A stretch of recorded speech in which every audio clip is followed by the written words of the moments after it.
So, good morning, everyone, again. Um, Again, like yesterday, we'll start with a short breathing exercise meditations, followed by cultivating good intention, motivation for being here, and maybe through the long day and it's starting, maybe we recite few numbers of Buddha Shakyamuni's mantras. To have the blessing, inspirations, so that our mind turns into Dharma, and Dharma turns into the path, and so there is no external, internal interference in the success of our path. So again, just relax.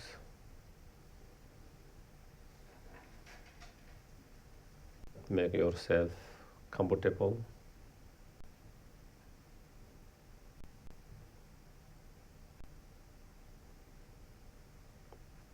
Try to feel the weight of your body on cushion, on the chair.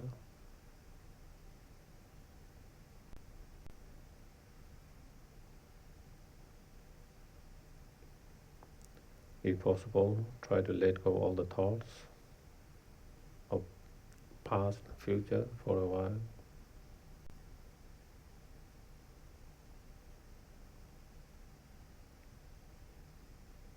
As you breathe in and out,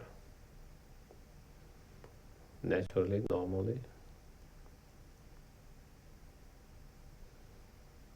just breath or the sensation of the breath on the nostril, and simply just observe and be aware.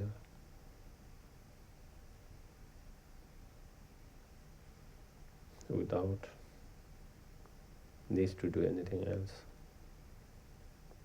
Simply just be aware and observe the flow of the breath as you breathe in and out naturally.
If you hear any sounds, have any sensations, feeling,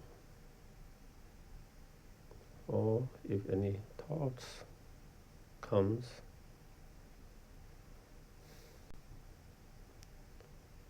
No need to struggle to push them away. Simply just observe, notice, but without entertaining those thoughts, feelings. No need to entertain them. No need to get involved with them. Also, no need to push them away. Simply just observe, be aware, and bring your attention gently back to the breath.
Then we try to cultivate good intention.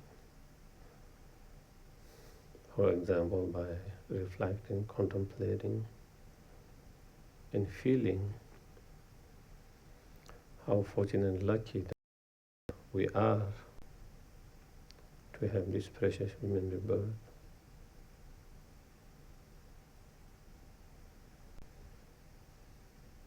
Having gathered all the constructive conditions and free from all the obstacles to practice the Dharma.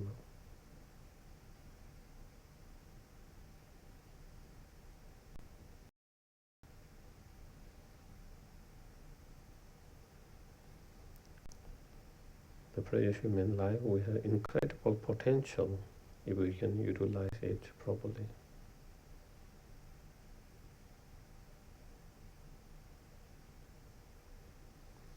If we can actualize properly, not only we can achieve happiness of this life, we can achieve happiness all future lives, all higher, better rebirth.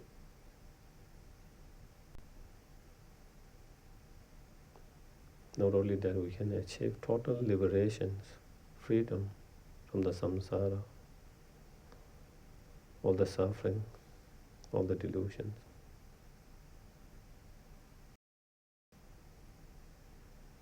Not only that, we can even achieve our highest potential, the fully enlightened state,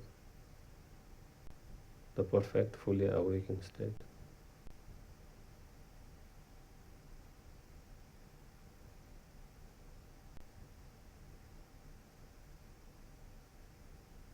Try to feel how fortunate and lucky that we are to have this life with all this potential.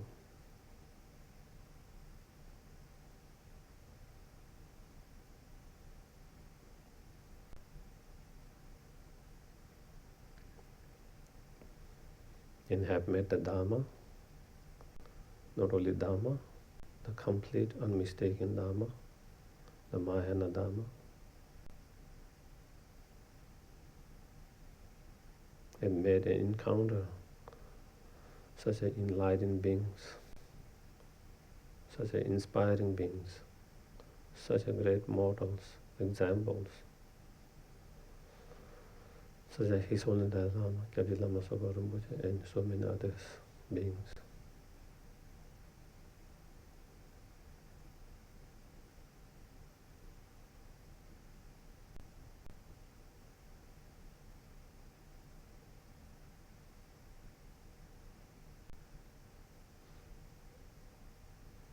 If we can utilize it, all our potential, not only we can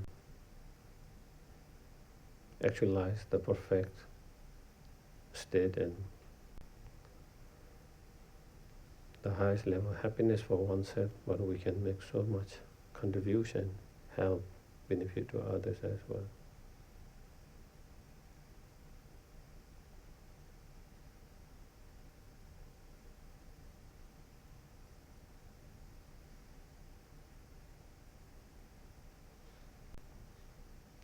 And try to feel how fortunate and lucky, even more so, to be still alive today, now.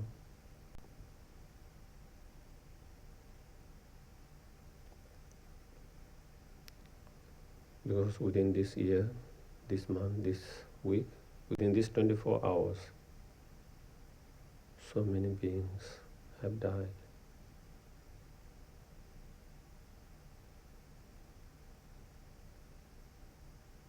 Some of them went to bed yesterday and they never woke up today.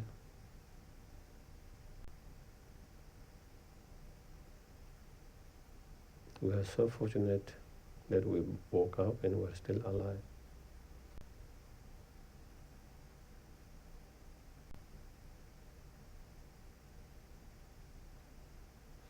Among those who died, many of them were much more younger than us.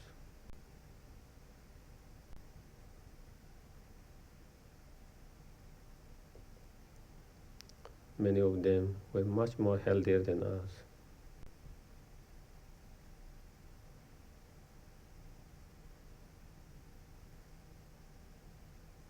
Many of them were much more wealthier, powerful than us.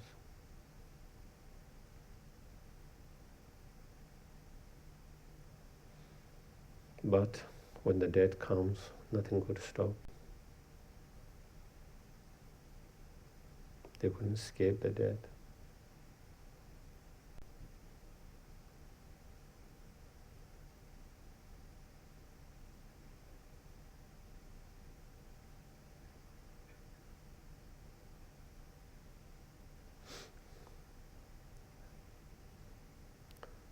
Most of them were not prepared for the death and not expecting it.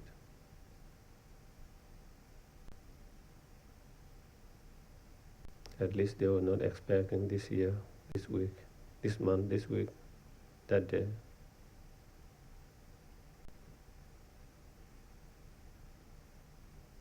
But suddenly,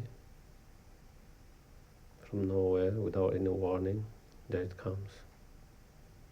And they are caught by surprise and shock.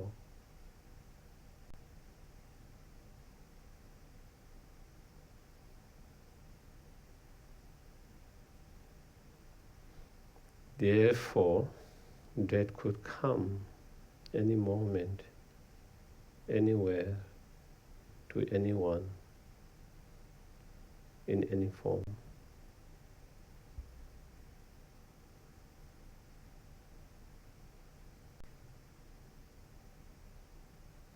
We are so fortunate, lucky it has not come so far.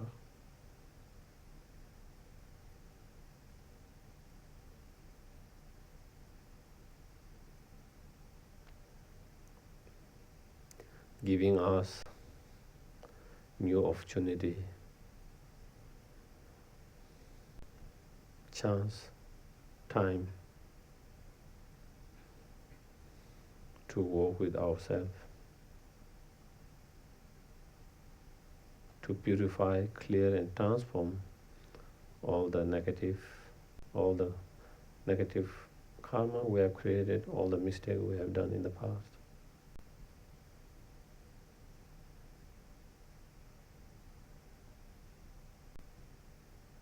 And to become even more better person, better human beings.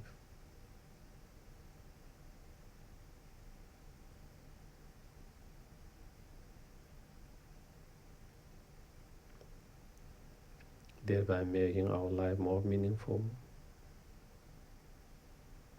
more beneficial, more helpful for oneself and others.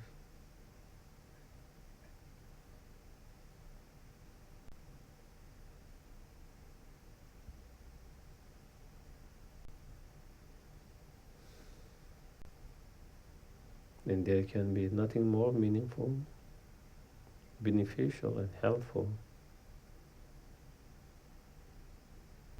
than to be able to help and contribute in reducing the suffering and cost of suffering of all sentient beings as much as we can.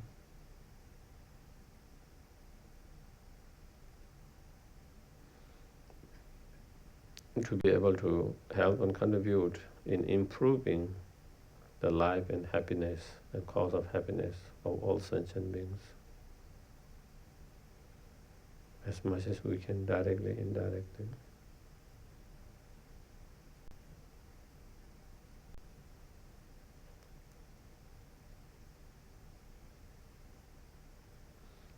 To be able to do that in most effective way, in most skillful way, without the limitations, I must actualize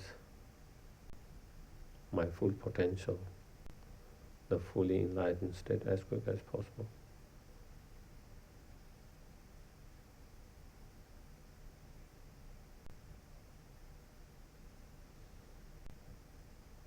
And to be able to actualize that fully enlightened state, I must decrease and gradually eliminate all the delusions, all the afflicting emotion, all the obscurations.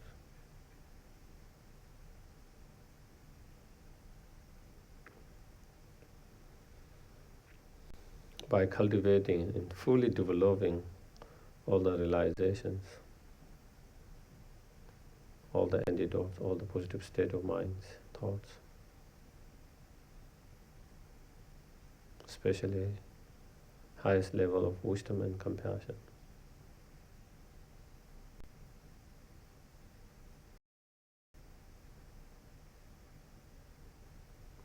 To be able to do that, one must reflect, contemplate, meditate, practice correctly, and most importantly, continuously.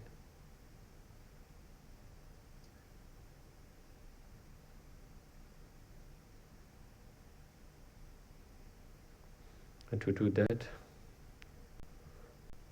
one must be reminded of those practices again and again by listening, reading, engaging in discussion, reflection, contemplations again and again.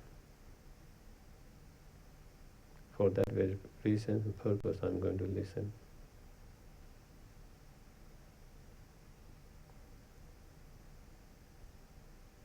So I can be reminded of those practices through reminder that I can implement, integrate as much as I can in my everyday life, so I can have positive transformations, so that I can help and contribute more and better for oneself and for all sentient beings.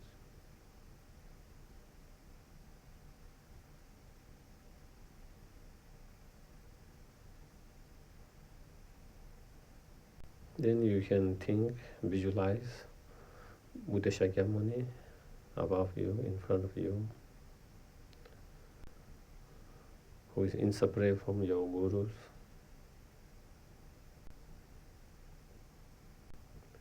who encompasses all the Buddhas.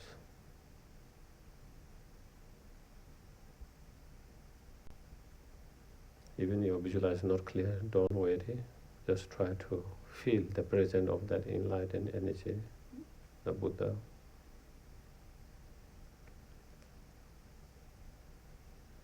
Make a heartfelt request to guide us, to lead us, to inspire us, to bless us, so that we can have a positive transformation in our heart, in our mind.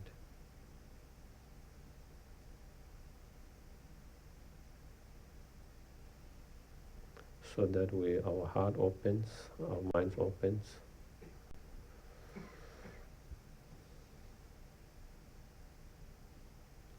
and become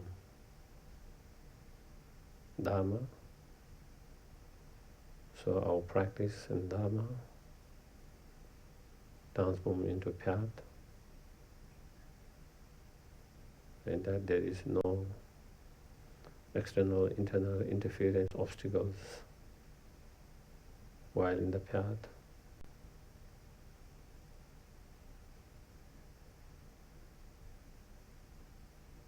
As we recite Guru Shakyamuni's mantras, white light nectars flow from the Guru Buddha Shakyamuni's heart, and garlands of mantra in his heart. Cleanse, purify all the sickness, all the negative karma, all the delusions, and all the obscurations, all the obstacles, and receiving all the blessing of enlightened body, speech, mind, all the realizations, all the inspirations, confidence, courages that we need in engaging Bodhisattva's path.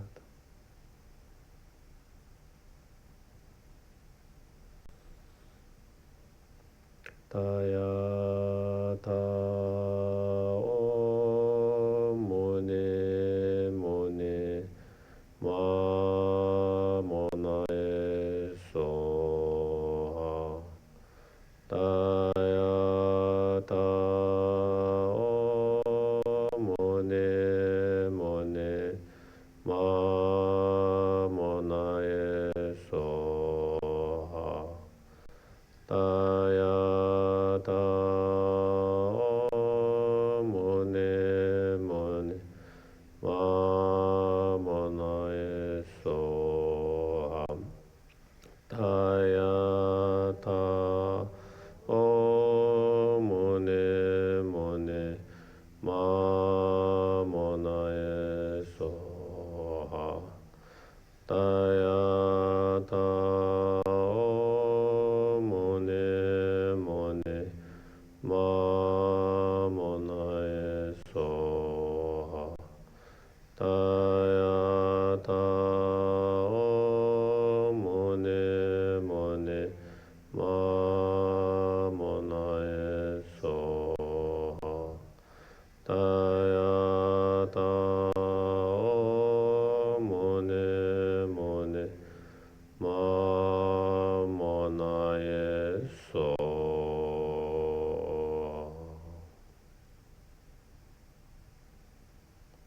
Visualize and think with total conviction that we receive all those inspirations, realizations, and blessings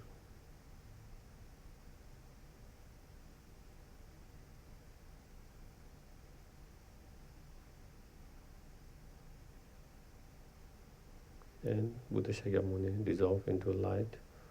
The light dissolves into yourself. And oneself, Buddha Shakyamuni, become inseparable. All your realization has been stabilized.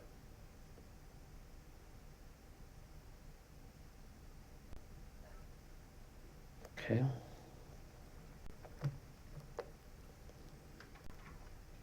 Start at page 7. The Kurukulla Center Prayer Book. So, which prayers would you like to do this morning? Yeah, today we do also the praise to Buddha Shakyamuni as well. Morning. Refuge in Bodhicitta on page 7. In the Buddha's Dharma and Sangha, until enlightened I seek refuge, through merit from giving and the rest. To aid all may I become Buddha. In the Buddha's Dharma and Sangha, until enlightened I seek refuge, through merit from giving and the rest. To aid all may I become Buddha.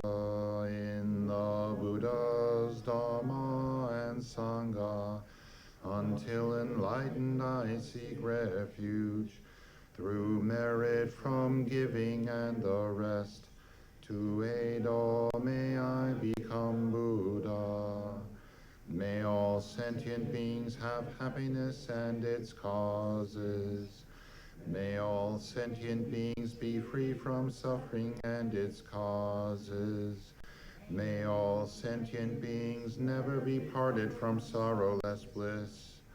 May all sentient beings abide in equanimity, free from bias, attachment, and hatred.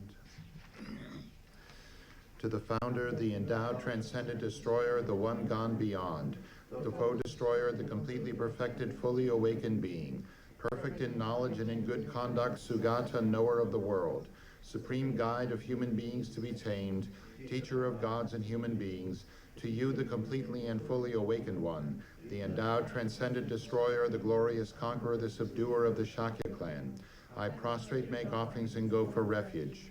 To the founder, the endowed, transcendent destroyer, the one gone beyond, the foe destroyer, the completely perfected, fully awakened being, perfect in knowledge and in good conduct, Sugata, knower of the world, supreme guide of human beings to be tamed, teacher of gods and human beings, to you, the completely and fully awakened one, the endowed, transcendent destroyer, the glorious conqueror, the subduer of the Shakya clan, I prostrate, make offerings, and go for refuge.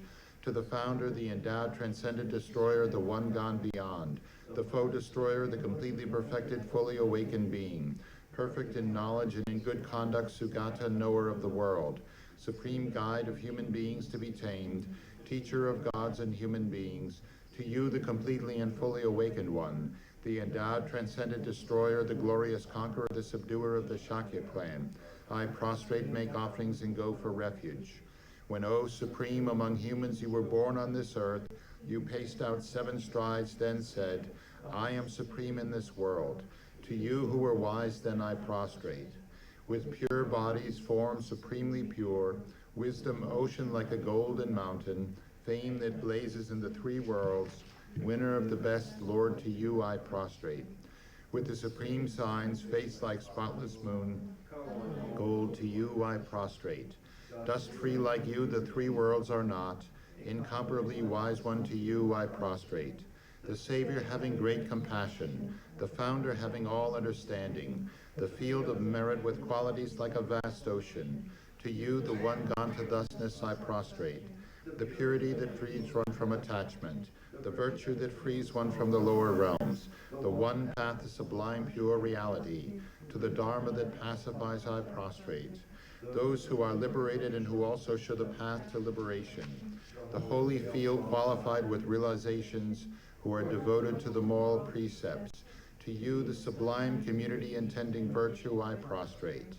Homage to the Supreme Buddha, homage to the Dharma refuge, homage to the great Sangha, to all 3 ever devout homage. To all worthy of respect, bowing with bodies as many as all realms, atoms, in all aspects, with supreme faith I pay homage. Do not commit any non-virtuous actions. Perform only perfect virtuous actions. Subdue your mind thoroughly. This is the teaching of the Buddha. A star, a mirage, the flame of a lamp. An illusion, a drop of dew or a bubble. A dream, a flash of lightning, a cloud. See conditioned things as such. Through these merits may sentient beings attain the rank of all-seeing, subdue the foe of false, and be delivered from samsara's ocean, perturbed by the waves of aging, sickness, and death. Page 23, the Heart Sutra.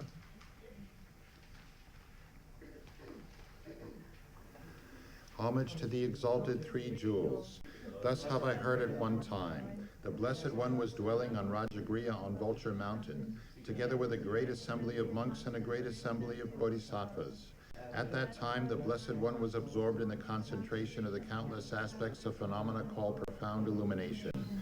At that very time, the superior Avalokiteshvara, the Bodhisattva, the Great Being, was looking perfectly at the practice of the profound perfection of wisdom, perfectly looking at the emptiness of inherent existence of the five aggregates also.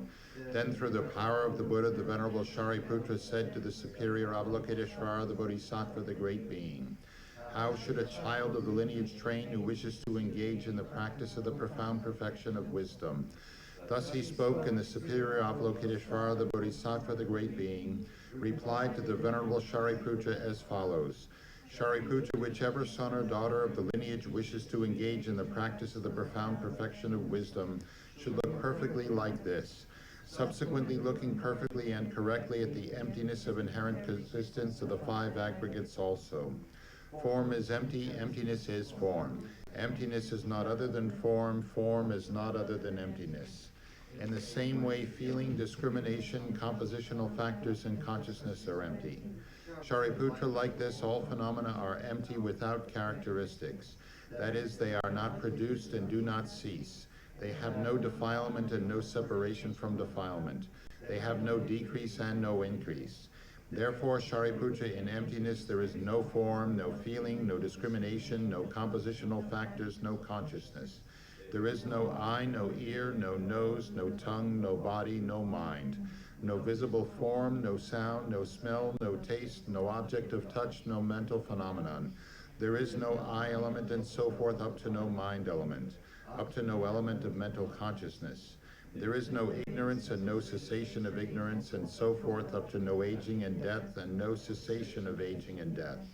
Likewise, there is no suffering, no origin, no cessation and no path, no exalted wisdom, no attainment and also no non-attainment. Therefore, Shariputra, because there is no attainment, bodhisattvas abide in the perfection of wisdom. And because their minds have no obstructions, they have no fear. Passing utterly beyond error, they attain the final state beyond sorrow. All the Buddhas who reside in the three times by relying upon the perfection of wisdom become manifest and complete Buddhas in the state of unsurpassed, perfect, and complete enlightenment. Therefore, the mantra of the perfection of wisdom, the mantra of great knowledge, the unsurpassed mantra, the equal to the unequaled mantra, the mantra that thoroughly pacifies all suffering since it is not false should be known as the truth. The mantra of the perfection of wisdom is proclaimed. Tayata, gate, gate, paragate, parasamgate, bodhisoha. Shariputra, this is how a bodhisattva, a great being, should train in the profound perfection of wisdom. Then the Blessed One arose from that concentration and said to the superior Avalokiteshvara, the Bodhisattva, the Great Being, well said, O child of the lineage, so it is. The profound perfection of wisdom should be practiced exactly as you have taught, and the Tathagatas will rejoice. When the Blessed One had said this, the Venerable Shariputra, the superior Avalokiteshvara, the Bodhisattva, the Great Being, and the entire assembly as well as worldly beings, gods, humans, demigods, Gandharvas, and others, were filled with admiration and highly praised what had been spoken by the Blessed One. Page 3, short mandala offering.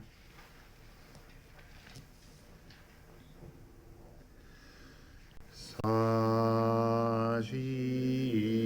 perki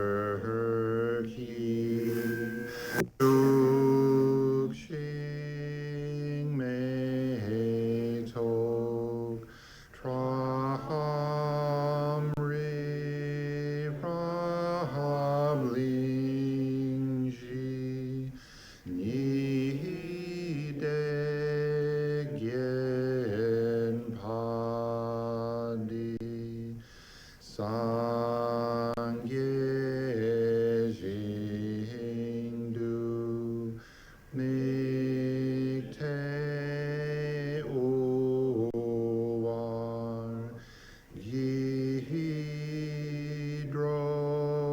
Kunandak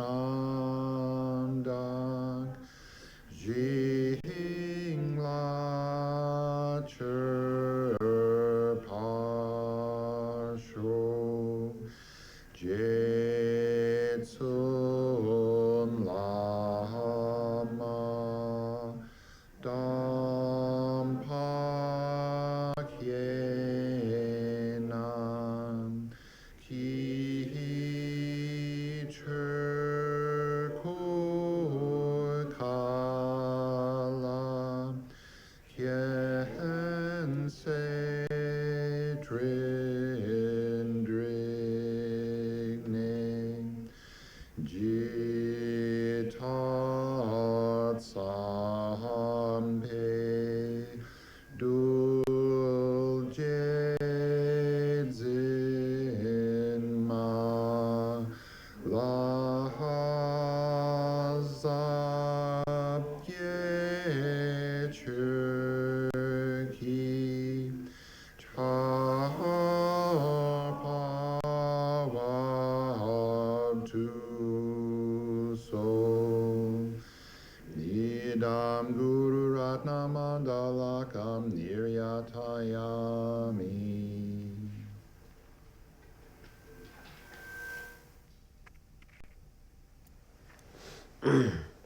Kanye to jenye sone, tawa tamja pangbe che, tambe shunye tenje be, kodam de la chang so.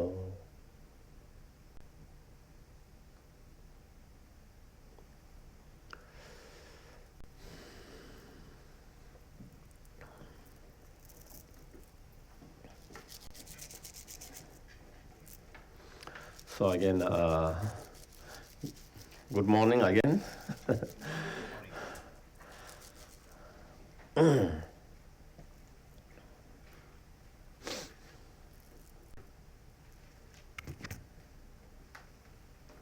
So again, I would like to summarize a little bit what we have discussed yesterday. And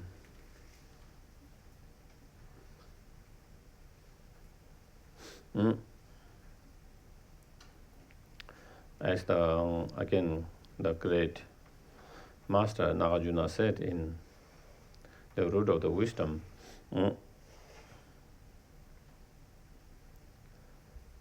liberation is found when you are free from the delusion and karma.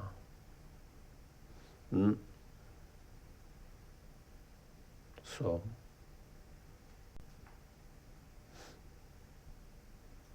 total peace, liberations, freedom is found when we are free from the delusions and the karma.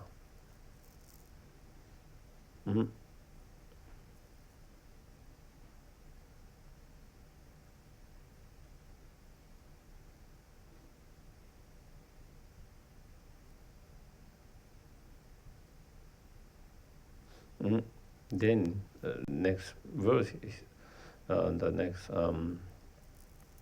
where does that delusion and karma comes, which bonds or which tied us in this samsaric painful stage?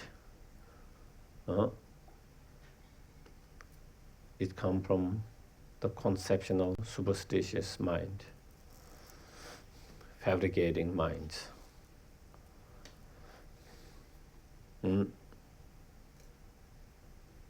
Where does that fabricating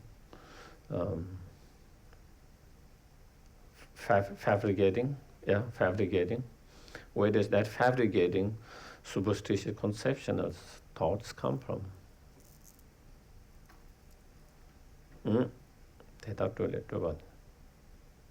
Such come from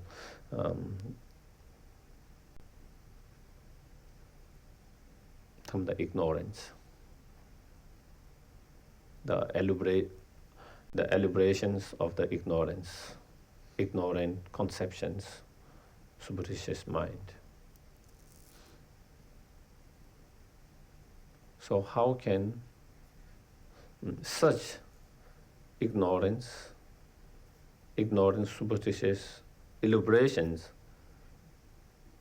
yeah, like many Dropa elaborating, like, oh, maybe I am not using the right word, Dropa. Like from one thoughts, then many thoughts comes, so. Emanation? Not really. Multiply, propagation. Maybe, I don't know. I don't, these are the words which I'm not familiar with, so. So anyway. Elaborations, yeah, elaborations.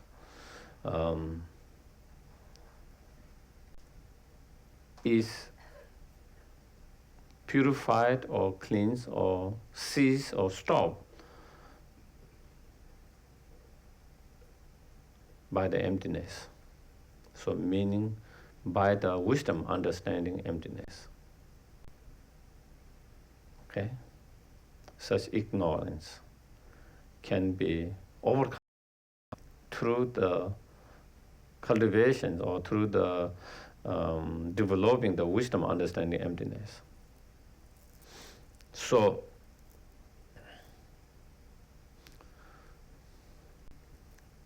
samsara, which is problematic state, painful state, suffering state, and nirvana, which is total peace, liberation, freedom. Both samsara and nirvana are creation of our own mind. They both are creations of our own. They both are manifestation of our own mind. They both are display of our mind. Samsara is not something physical. Neither nirvana is something physical, whether you have some kind of paradise, physical paradise. It is a state of mind. Both samsara, nirvana. Samsara is creations of our unsubdued mind, whereas nirvana is creation of our subdued mind.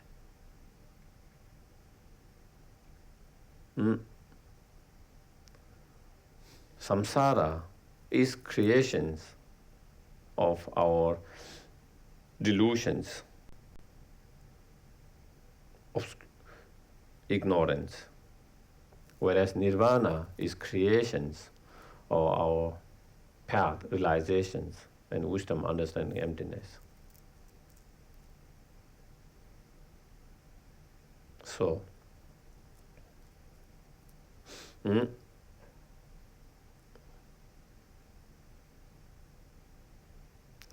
therefore, all the pain, suffering that we experience in our life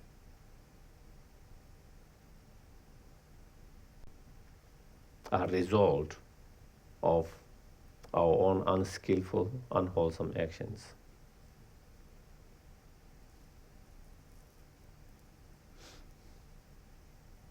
All the pains that we experience, we go through, all the problems, all the suffering, all the difficulty that we go through in our life on physical level, on emotional level, on mental level, every suffering, every pain, every problem is result of, from Buddhist point of view, result of our own unskillful, unwholesome actions. Our own karma, our own action.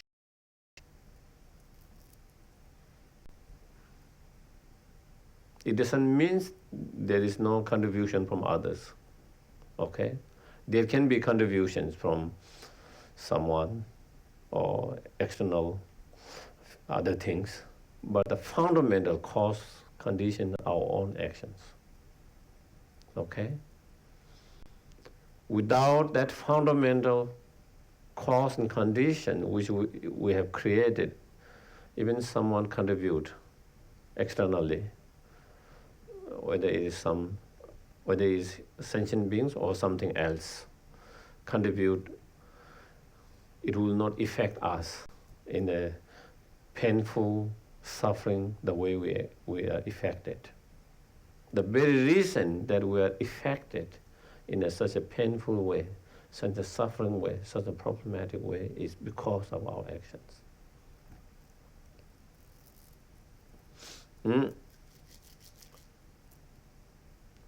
Why do we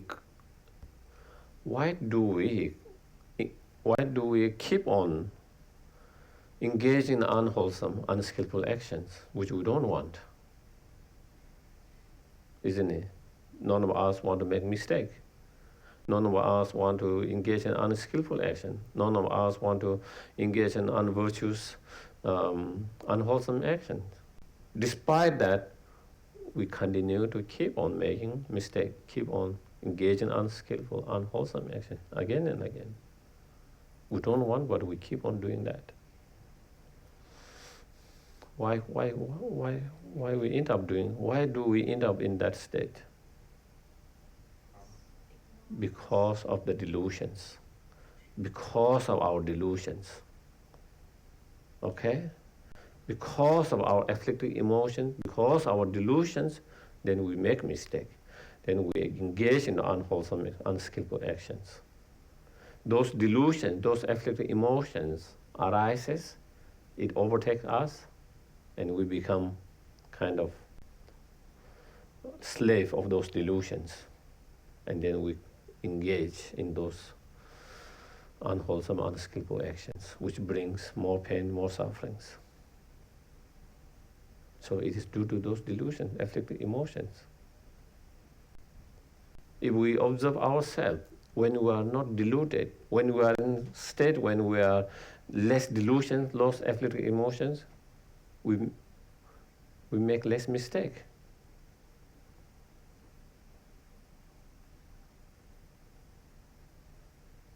When you are angry, we make more mistake. We engage in more unwholesome actions, more unskillful action.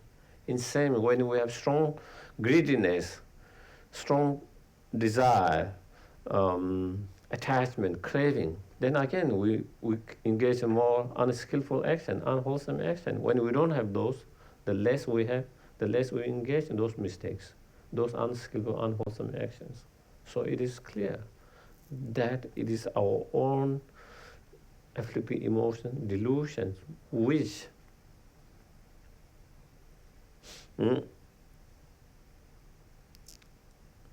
drive us into engaging such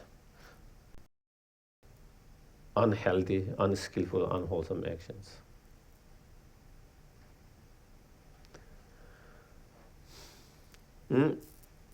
And what is the one which make us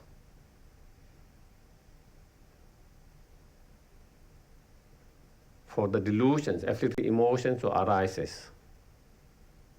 Is our ignorance. If you go at the very root, then it is our ignorance. As we mentioned yesterday, fundamentally it goes back to the ignorance. The ignorance of misunderstanding or misperceiving the reality, the nature of phenomena, the ultimate nature of phenomena.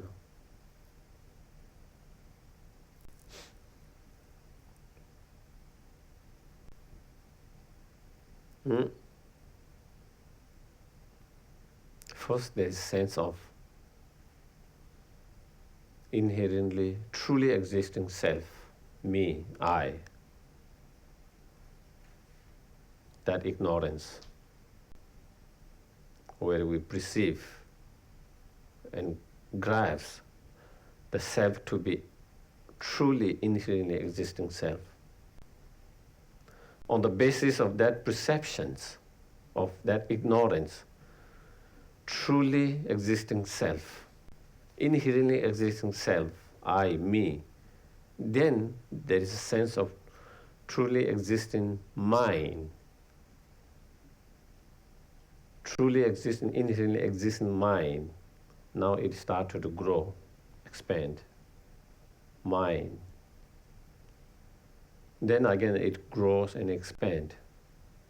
Truly existing, inherently existing, my friends, my dears, my close ones, truly inherently existing, my enemies.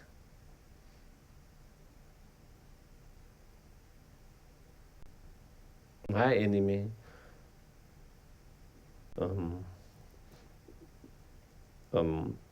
my obstacles, and so forth. On the basis of feeling of truly inherently existing, my dear close friends, then we have attachment, cravings. Due to such attachment, craving, so forth, then we engage in unwholesome, unskillful actions, which brings more pain, more sufferings, immediately and in long term.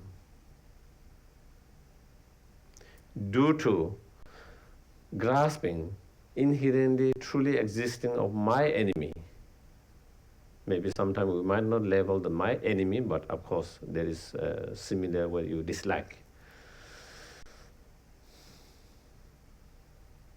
On the basis of that grasp, perceiving, holding as my truly inherently existing enemy, then we have aversions, anger, and hatred. On the basis of such aversion, anger, and hatred, then again we engage in unwholesome, unskillful actions. And due to such unwholesome and unskillful, again, we suffer more. We suffer more. We create more pain, more suffering, immediately and long term. So that is how we continue to suffer. That is how we continue to experience pain, suffering. That is how we continue to create more karma, more compulsional actions to take continuous rebirth in samsaric rebirth. And that's what tied us in samsara. That is what chained us, bondage us in samsara.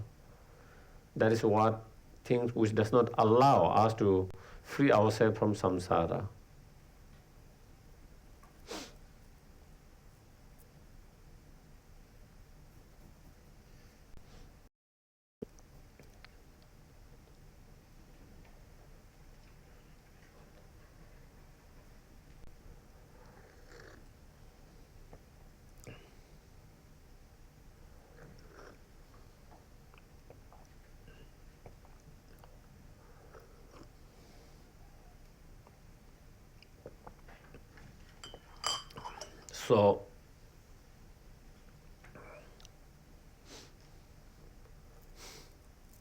So we want to free ourselves from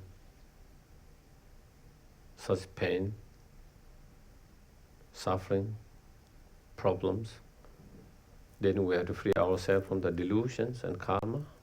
And to free ourselves from delusion karma, we have to free ourselves from the ignorance. So yesterday we discussed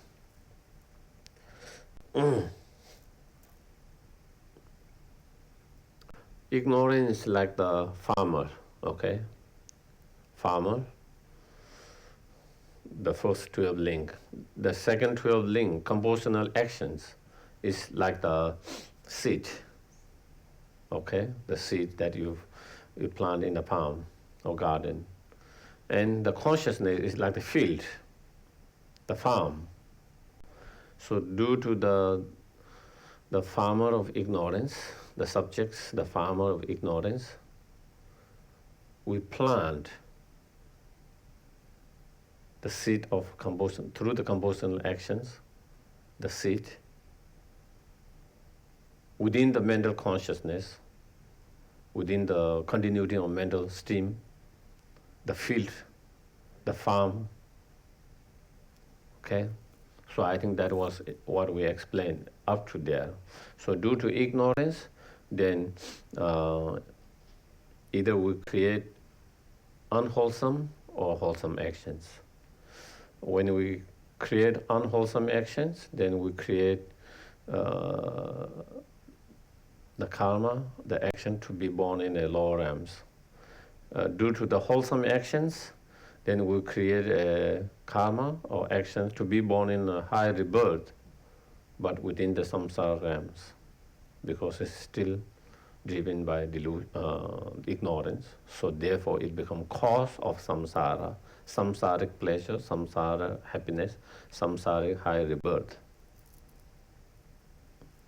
And we explained that, we discussed that there is a second link of the second link, the compositional factors. The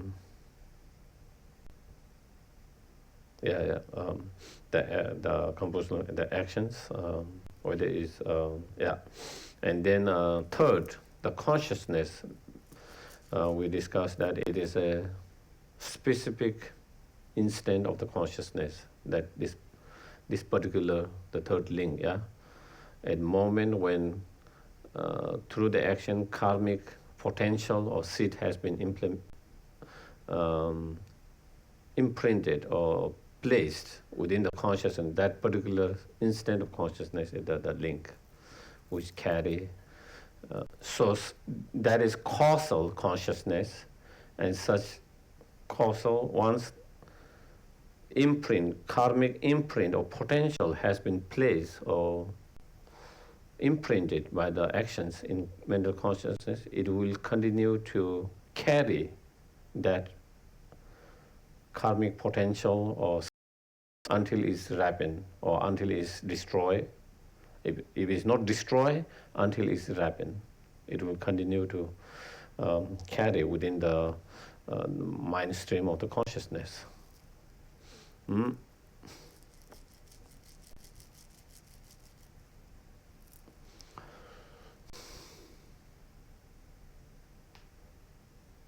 So then, due to the link of consciousness, then fourth link, the form and name is produced.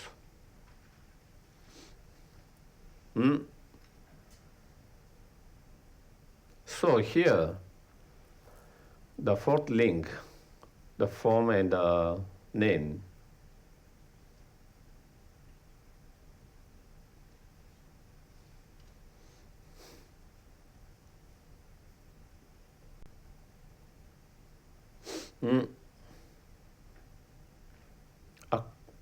it happens, the fourth link happens at the time of the conceptions at mother's womb, or wherever the conceptions happens, at the time of conceptions,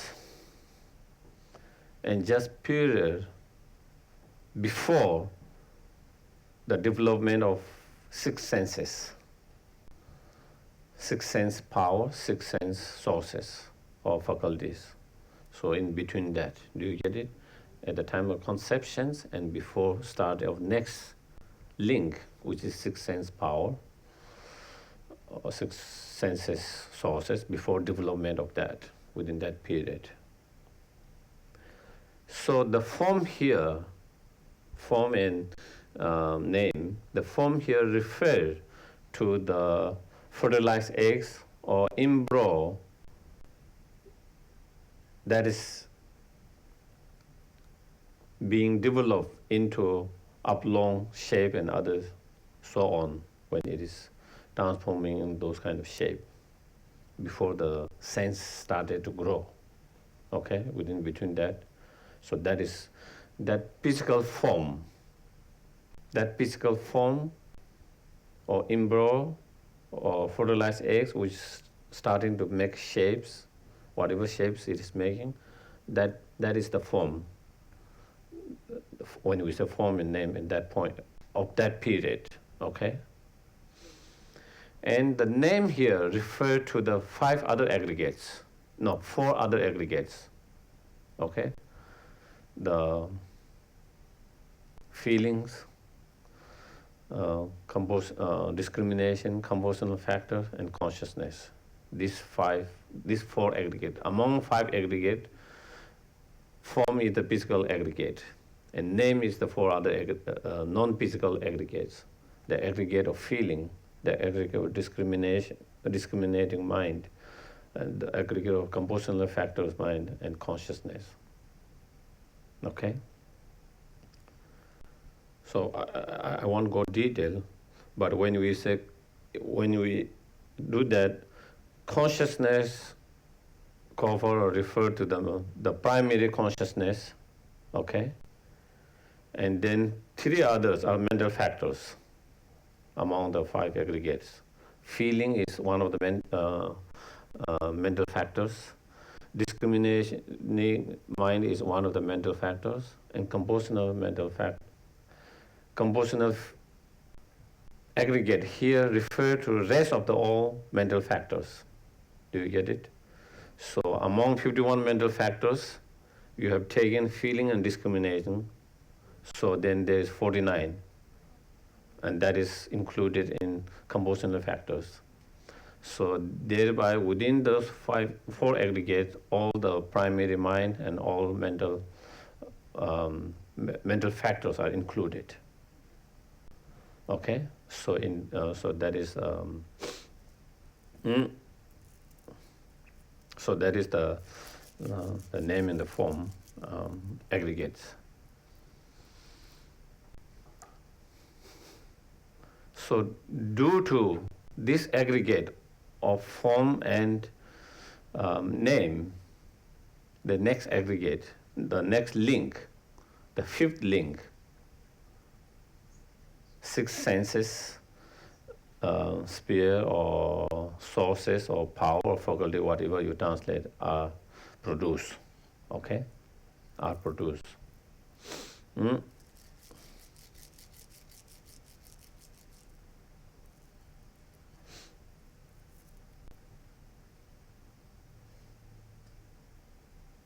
So the six sense sources or power are the six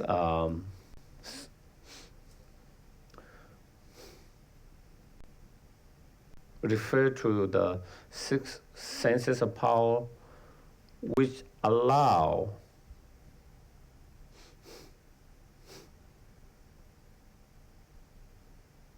the sense objects, such as visual form or sight form,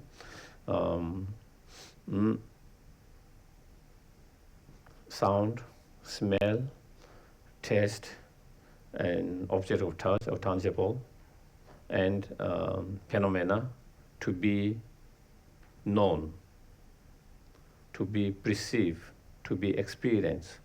Do you get it? What allow the consciousness, the I consciousness, to be able to experience, perceive, or know the physical form, the sense object, the physical form is that I sense. Yeah, I sense power, faculty, and it's same with other objects. What allow our ear consciousness to be able to perceive, experience, know the sense object of sound is this ear sense faculty or source of power, whatever you call it. So another way of look, so it is explained, is very, this is the five senses are very subtle and very clear, subtle energy or matter. So it is like microscope, okay? There are certain energy which our naked eye cannot see it, okay? There are things there, but our naked eye cannot see it. So through the microscope, we are able to see it. What allow our eyes to be able to connect and see and experience those objects through the power of the microscope. Same way that senses are like microscope, which makes the consciousness to experience the objects, to perceive, to know.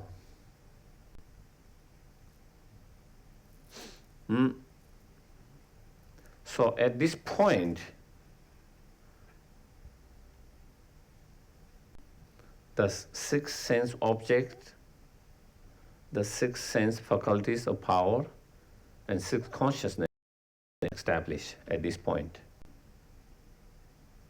Do you get it? Before that, consciousness might have been established, the object has been established, but the six sense power have been not established. In this point, all three, the sense objects, the sense consciousness, and the sense faculties which allow the consciousness to perceive that object, all of them have been established at this point, when at this link, the fifth link, the sixth. And it is known as six sources because these are the source which allow the consciousness to perceive the object, to know, to experience the. Okay?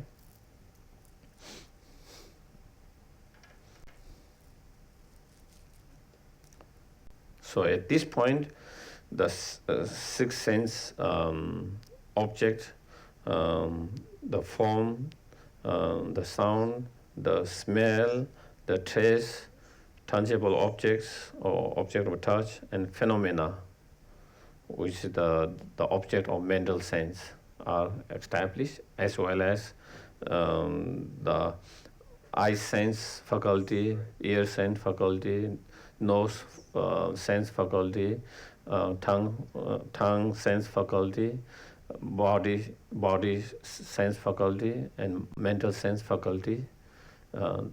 Six sense faculties have been established, as well as the sixth consciousness, the eye consciousness, ear consciousness, nose consciousness,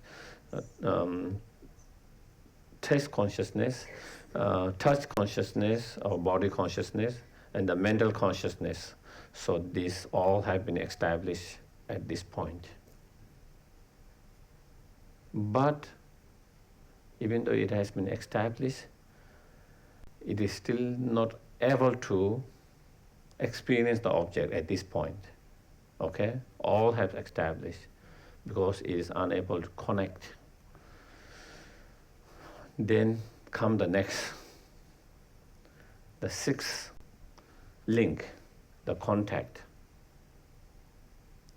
So as I mentioned, during the fifth link, all three elements, the sense objects, the sense faculty, and consciousness have been established. But still, the consciousness hasn't started experience the objects because it has not been able to contact with the objects.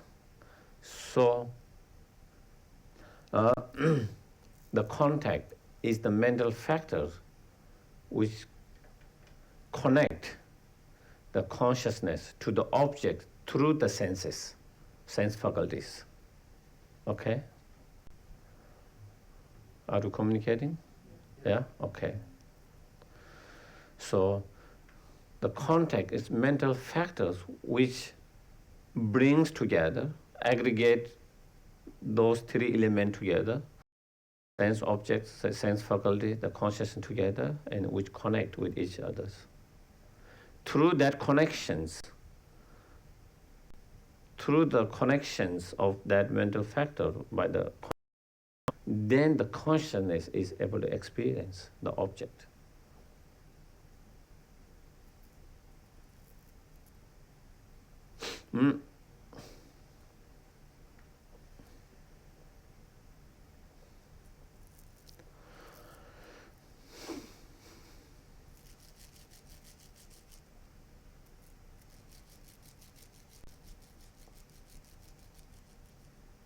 Another thing that contact does, this mental factor of contact, it does is it also distinguish the objects as attractive, unattractive, indifference, in different categories.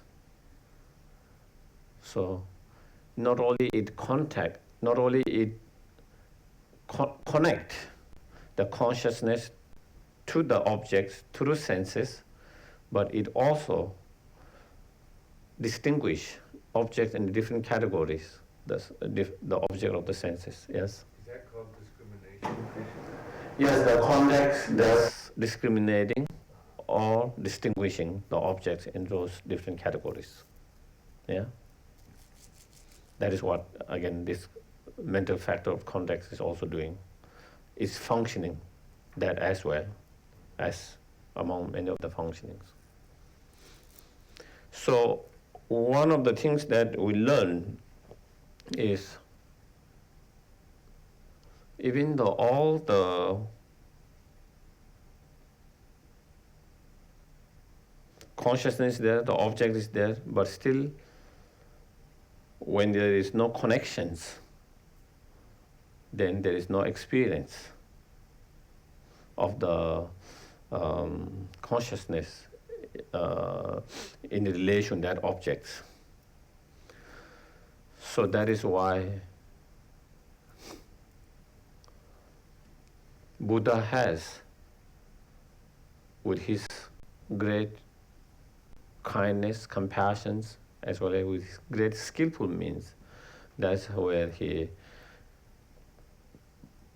advised us, instruct us, show us path, how to not to get in contact with the object of delusions at the very beginning for the beginner. Okay? The practice of morality is that, to help us that. The practice of all the rules and regulations for the monks, nuns, as well as the lay practitioner is to help us not to be too close with the object which the object where we come into contact with, it makes us to have all this delusion arising. Yes? By contact, we distinguish the object, but we can practice by compassion and love. But the compassion and love is, you cannot bring the distinguish and feeling. So how we can both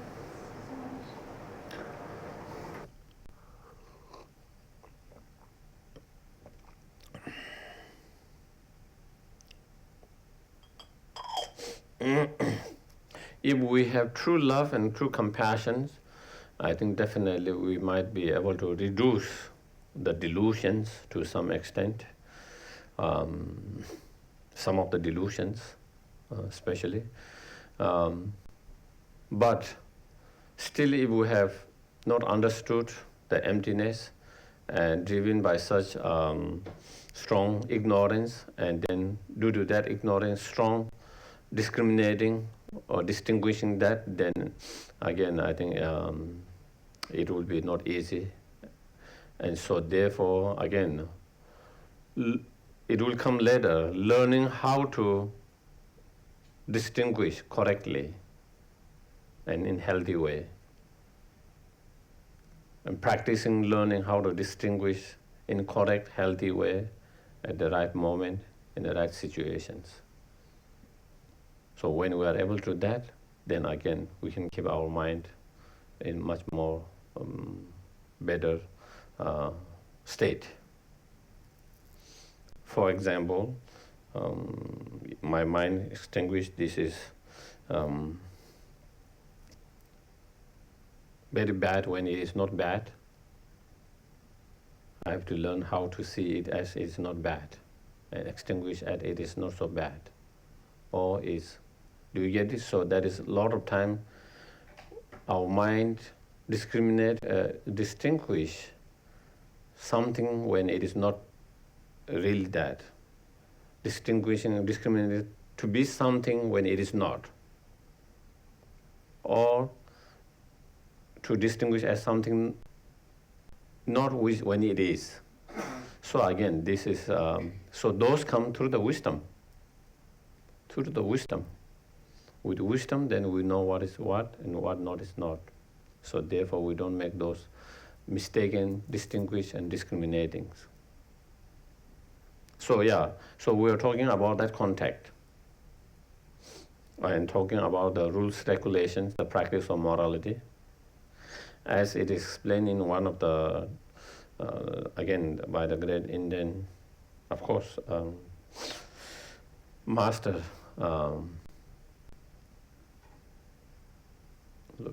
Vasubandhu in Abhidhamma Kosha.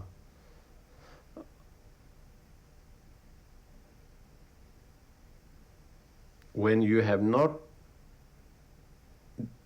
abandoned the delusions, when you are not free from the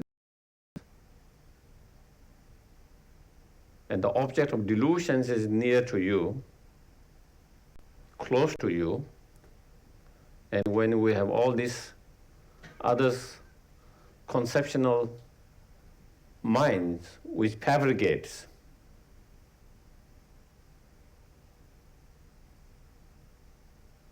then we are bound to, the delusion is bound to arise. Because we haven't overcome the delusion, it is still there, kind of sleeping, unmanifesting at the moment. And then object is coming closer, coming more closer for the contact. And not only that, then we have other minds which fabricate, oh, it's beautiful, is what I need, and this is something very useful to me, and all kind of things which our mind, conceptions, project, paint, and fabricate. And then attachment just arises. Attachment just arises. And it would totally overtake us. And even when we know attachment is there and we try to overcome it, but we can't overcome it because we haven't developed strong antidotes, strong practice, strong antidote. The delusion is very strong now. Our practice, our antidote is very weak. But someone who is really strong in their practice, antidote, the object can be very close, come in contact with the object, but it will not have a negative impact. Because through their wisdom, understanding wisdom, they don't see it as truly beautiful, truly existing, inherently existing beautiful. So therefore that is, but for a very beginner, when our mind is very fragile, not strong, when our practice is not strong, when our antidote is not strong, when we have not overcome the delusions, then it's much more better to distance ourselves from the object as much as possible. Until we build up the strong resistance from the practice through the antidotes. So it is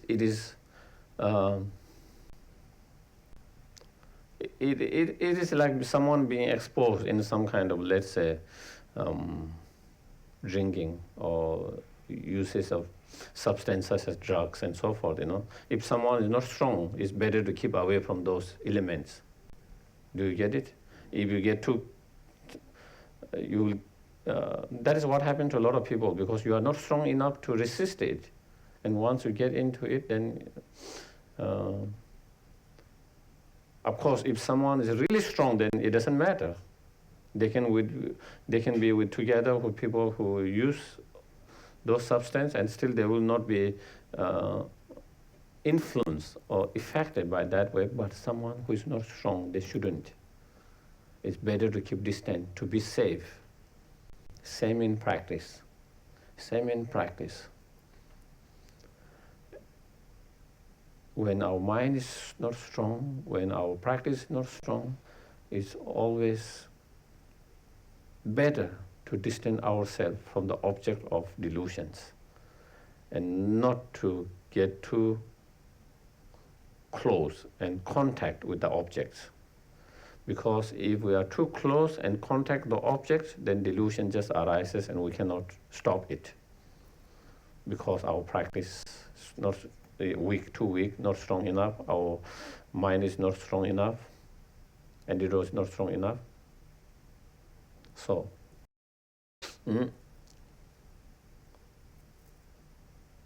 of course, in long term, you would like to be able to come close and contact all the objects, but still not influence in a negative way, but to be able to influence in a positive way to them. But that doesn't come just like that. So you have to build up your practice, the strength. And so through practices. So that is the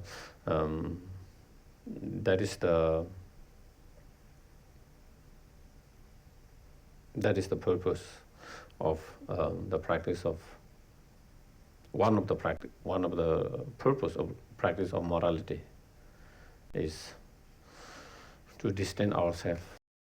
Actually, many of the rules, regulations for the monks and nuns are for that purpose. So how we meditate our level? How? After we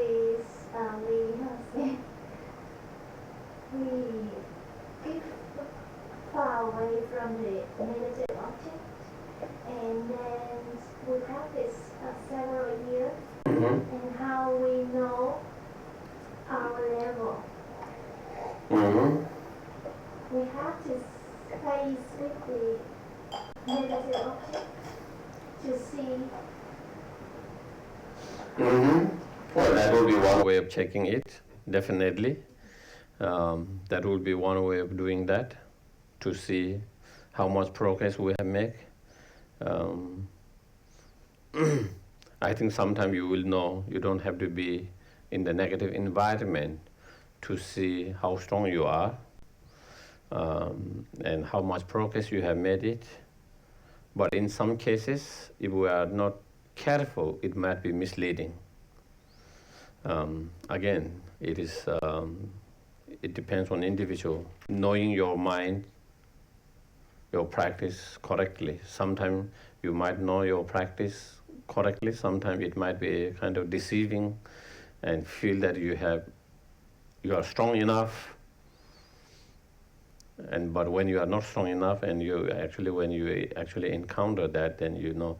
So I think when we try to evaluate in that senses, or see or examine that, maybe you start with a small, being close to very small negative energy instead of big negative energy, and see whether that has any influence or whether it is impact in a negative way or not.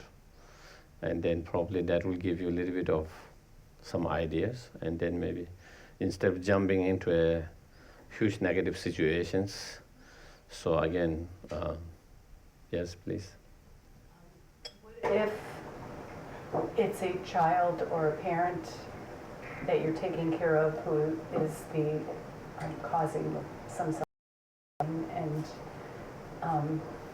you can't distance yourself, what practice can help you stay safe? To see the situations differently, changing your perspective. Instead of seeing it as a source of pain, suffering, you can see it as a source of your strength, grow, to so something helpful, beneficial, positive, as instead of seeing as something obstacles. Instead of seeing it as an obstacle for my practice, you can see it as something, opportunity to practice, to grow more, better. So again, it is all our perception. As we were saying about this, it's all our perceptions, how our mind see it. So yeah. So the more you see it as obstacles and source of pain, problems, the more aversion you have and the more pain you have. But the more, if you change that attitude, perception, and you see something very helpful, beneficial for our growth in our spiritual path and so forth, then you begin to appreciate it more and you have less aversions. And when you have less aversions and more appreciations, then you can take it. It doesn't feel burdens or kind of source of pain or sufferings. Yeah, yeah.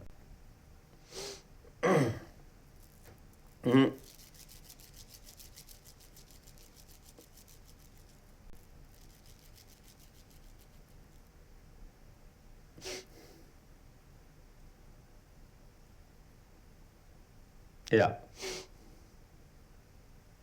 So we were talking about the contact. Then due to the contact, the seven link, due to the link of contact, which is 6, then 7 link, feeling, the link of dependent link of feeling is produced. Again, feeling is mental factors.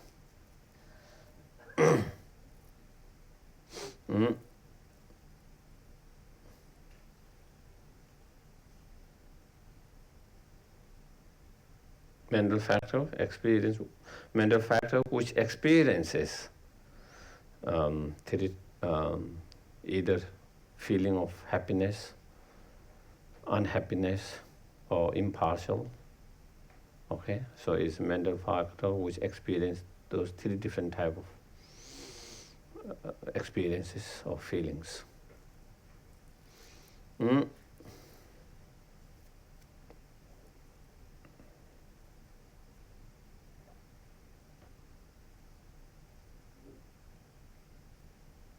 So during the contact,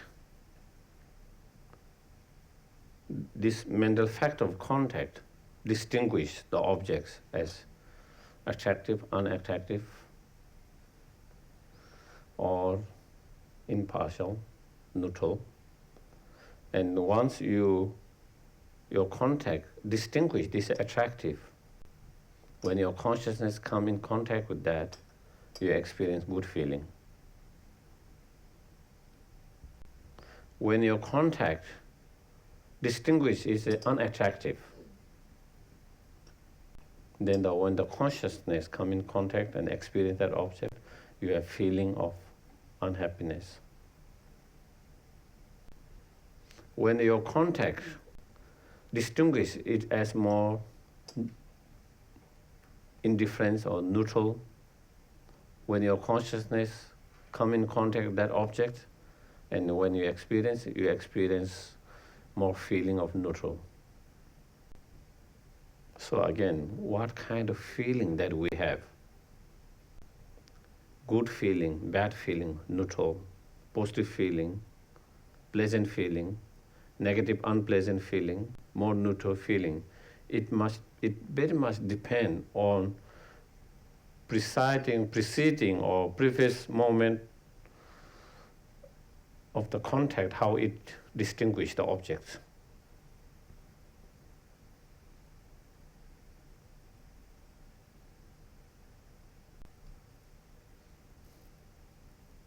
Yes, please. The neutral or impartial, what is that to equanimity? Mm-hmm. Of course, again, when we talk about equanimity, it is there are many different types of equanimity. But I think in terms of feeling, equanimity just means neutral.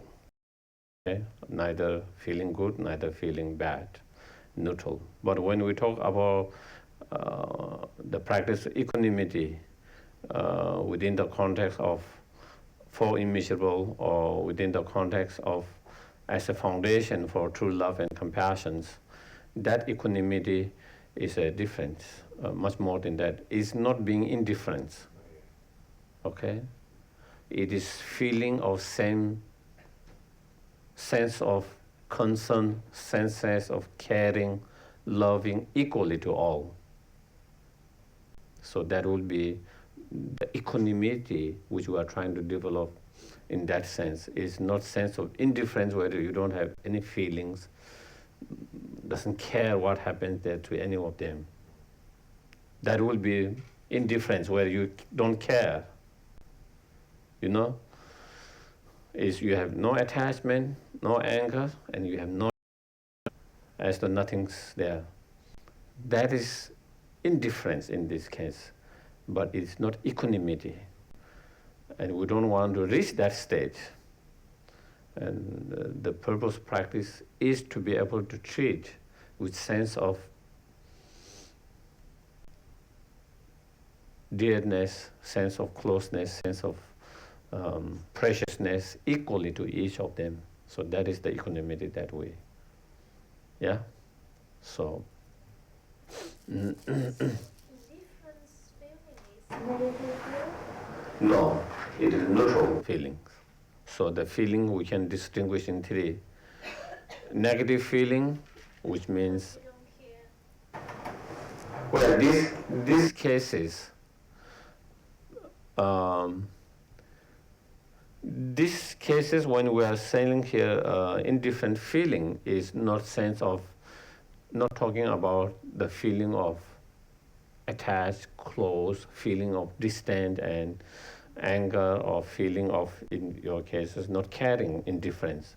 But here, when we talk about this feeling, is more feeling of pleasant, unpleasant, and more neutral. Okay, that is where this particular feeling we are at the 12 link feeling, which we are describing, is more of that.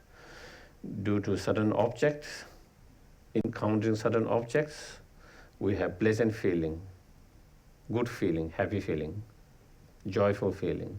When we come in contact with certain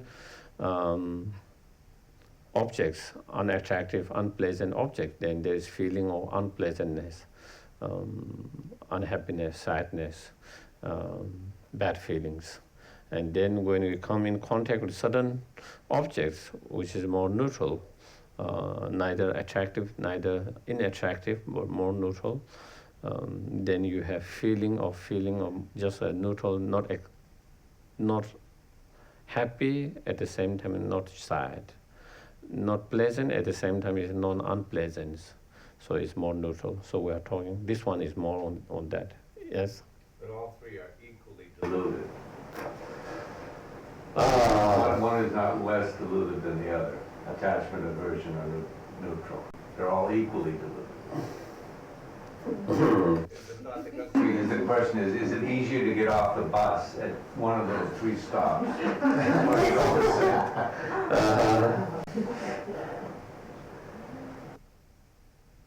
thinking it might be a temptation to think, in ignorance perhaps, that it's easier to get off the bus at neutral than it is an attachment or aversion, but I'm probably... Yeah, usually. That is when we practice equanimity, we start with the person whom you are neutral and indifference, because it's more easier.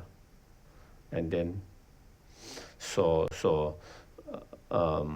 therefore, when we started in that practice, whether it's loving compassion or even practice of, especially when we practice equanimity, we start with the more like the stranger, first, where we have more sense of feelings of neutral. And so to develop that sense of neutral equanimity. So therefore, it will be more easier for that, in generally speaking. But I guess it also could depend on individual, individual mental state, because we all doesn't seem to be same. Something which seems to be easier to let go of, get out of this bus. For someone, it's very difficult to get out of that bus at that point. For him, maybe it is more easier to let go of attachment for some people. For some people, it's more easier to let go of aversions. For some people, it's the neutral. So again, I think it depends. It depends different individuals, But I think, in generally speaking, I think it's more easy on average level. I think the neutral.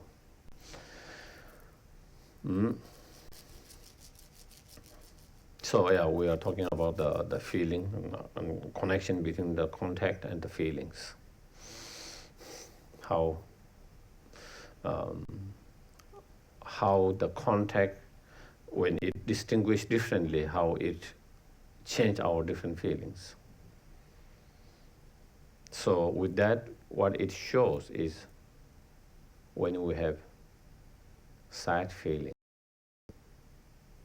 unpleasant feeling, bad feelings, we have to try to reflect, contemplate why I am feeling so sad, unhappy, not feeling good, sad. And then, because of this and that, this happened, that happened. And because this and that is bad, unpleasant, our mind has distinguished or discriminated or projected as something as bad, something unpleasant, something not good. So if we can change that perception, then we can have a different feeling. If we can change that perceptions. Probably I lost this cup and I'm very sad and angry and all kind of things, because I think it's something very valuable, something very useful, and I lost that. But if I change that perceptions, it's great that one object of my attachment is gone, less attachment. It's positive, something is good. It was hard to let go of my attachment. Now it's easy to let go because it's gone. Do you get it? Before it was here, I wanted to let go of attachment, but somehow I find very difficult and struggle to let go of attachment. And here comes someone and destroy or took away, and now it is not there, so now I can just let it go. So it helped me to let go of that one particular, at least not all the attachment, at least one. It has helped me to lessen one attachment. So then, from that perspective, I begin to see something. It's a good, positive.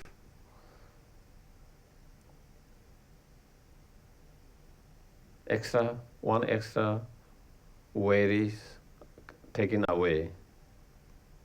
So when I see that way, change my perception about that, then my feelings and my reactions changes.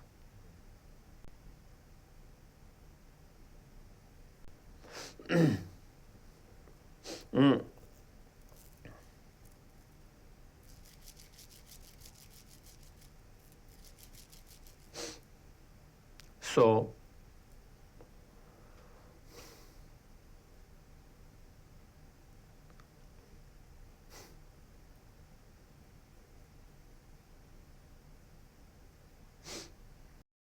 due to the good feeling, then we feel happy. When we have bad feeling, then we feel unhappy, sad. And when we feel more neutral, we are more indifferent feelings. Or when we have good feeling, then again we are excited. When we have bad feeling, then we have aversions to that, and sad, and neutral, more indifference. So that is how, so you can see the connection between the contact and the feelings. Okay? Not only feelings, what kind of feeling we go through very much depend on the contact, how we distinguish the objects.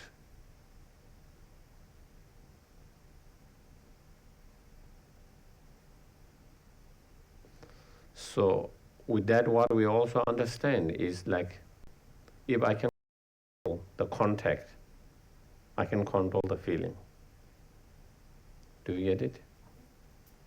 If I can gain some control over my contact, that mental state of contact, how I distinguish objects, then I begin to have more control over what kind of feeling that I can go, what kind of feeling I develop, what kind of feeling I experience. Again, with that, it gives us more feeling of helpless. Do you get it? When we go through all these different feelings, we begin to understand you don't have to be helpless. You just have to change your perceptions which your contact have distinguished or projected. By doing that, you can change your feelings.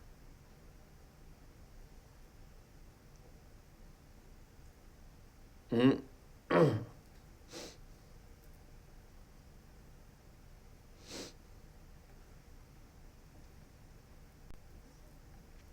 try to control feelings. However, I still desire the good object. Mm-hmm.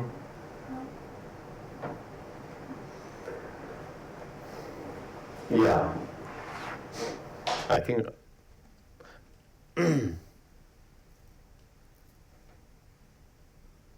because I think our attachment is too strong, okay? And because we don't have the total, complete understanding or realizations of the emptiness or nature of phenomena.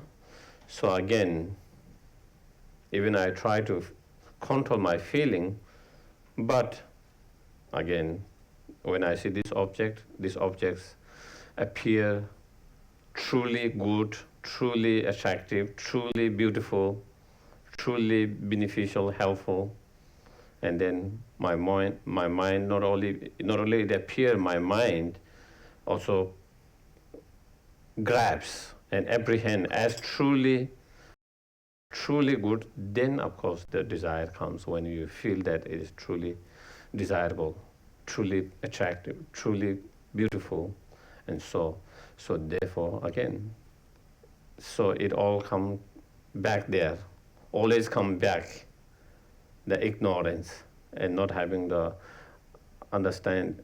wisdom understanding the emptiness. Again, it always comes back.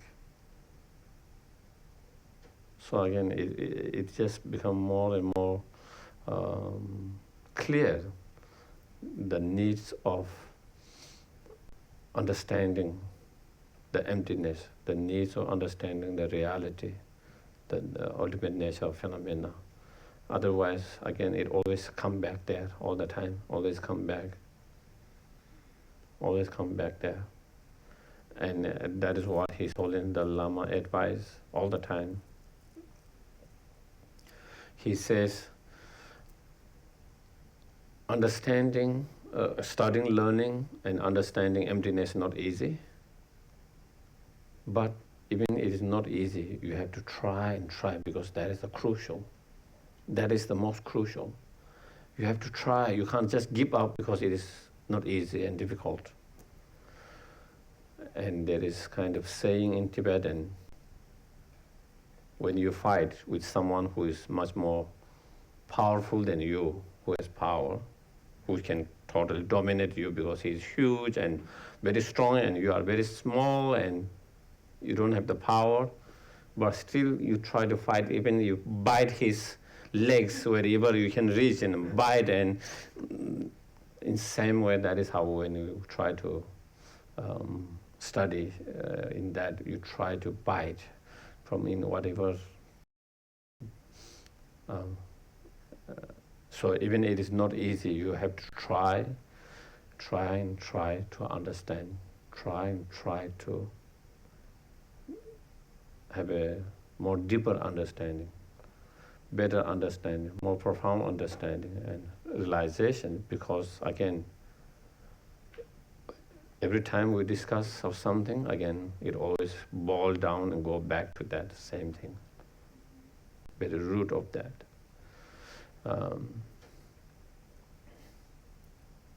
Yes, please. What is the relationship between emptiness, clear light mind, and calm abiding meditation?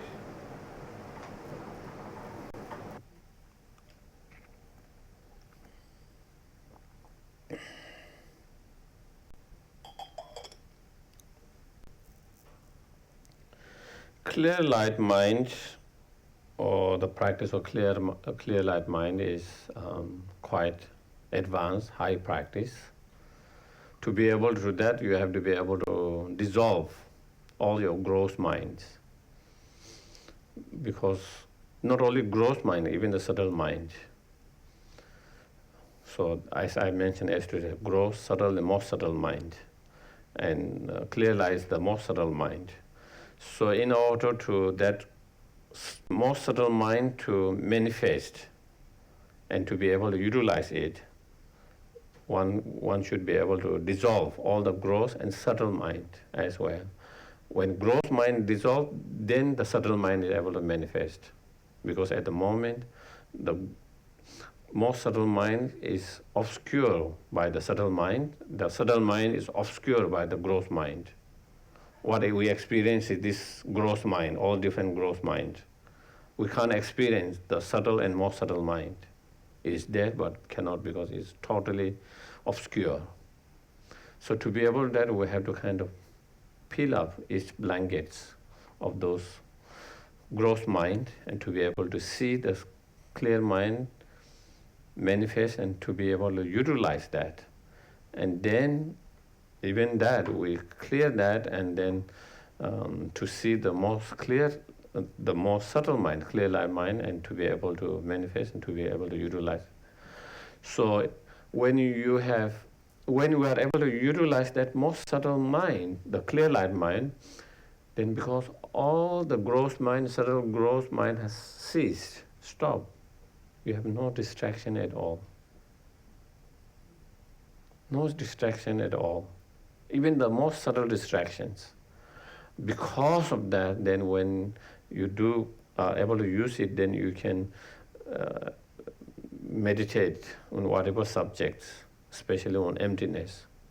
From the external environment is the perfect environment to have the direct understanding of emptiness. So when you are able to utilize that mind, most time in our cases, ordinary, when we go through death, it manifests naturally, but we can't utilize it, unable to utilize it. Or if you can utilize, then you can have understand the realization of emptiness very quickly, easily, with that mind, because there's no distractions. And easily, and if you can utilize it, and then also very quickly, directly, to have understanding of that very quick. So that is the clear light mind, which is much more, the practice of clear mind is very, very advanced practice. Of course, there are similar, also when we develop shamatha or karma abiding, of course also we should be able to focus on one object. So to be able to do that, again, you should be able to calm or let go of all the distraction and so forth. So there is similarity in that. But in clear light, all the gross mind has ceased. In these cases, it has not totally ceased. The mind itself that you are meditating, karma abiding, the mind which is doing the karma abiding meditation itself is gross mind. So itself is gross mind. Even though there is no distraction and the dullness or laxity and all these things, but there are some similarity in that. Of course, so one can have a calm abiding without understanding emptiness, without understanding emptiness, as of course, definitely without a clear light mind. Then one can also have a shamatha, karma abiding, and wisdom understanding emptiness, but without clear light mind as well. Can one have a understanding of emptiness or realization of emptiness without shamatha or karma abiding? That would be something maybe possible, maybe not possible, or definitely not possible to have the special insight or vipassana or Thubten in Tibetan. Without the karma abiding shamatha, one cannot reach that special insight. But in terms of just understanding or realizing emptiness, is it possible without the karma abiding shamatha? Maybe yes, maybe not. I'm not so sure. I think people can understand the emptiness concept. Concept, yeah. However, it's very difficult for them to accept, and maybe it's because of the karma. Yeah. Accept or have a realization is the most difficult part. To have that experiential understanding, not a conceptual or intellectual understanding, but to be able to have an experiential understanding. I think that is the most difficult part, and that comes through continuous reflection, contemplation, meditations. So I think, so I think maybe we will kind of have a break, yeah. So 15 minutes. Geshe orders Geshe want lunch right now. what was the The schedule is what we make the schedule. I think we can have a lunch break, and then we meet at what, 1? Yeah, at 1 o'clock then. Yeah. Yep. So Chanjo Sanjo Rinpoche, Magye Pana Kegyoche, Gyawa Nyamba Mebaya, Kong Le Kong Tu Pewa. Thank you.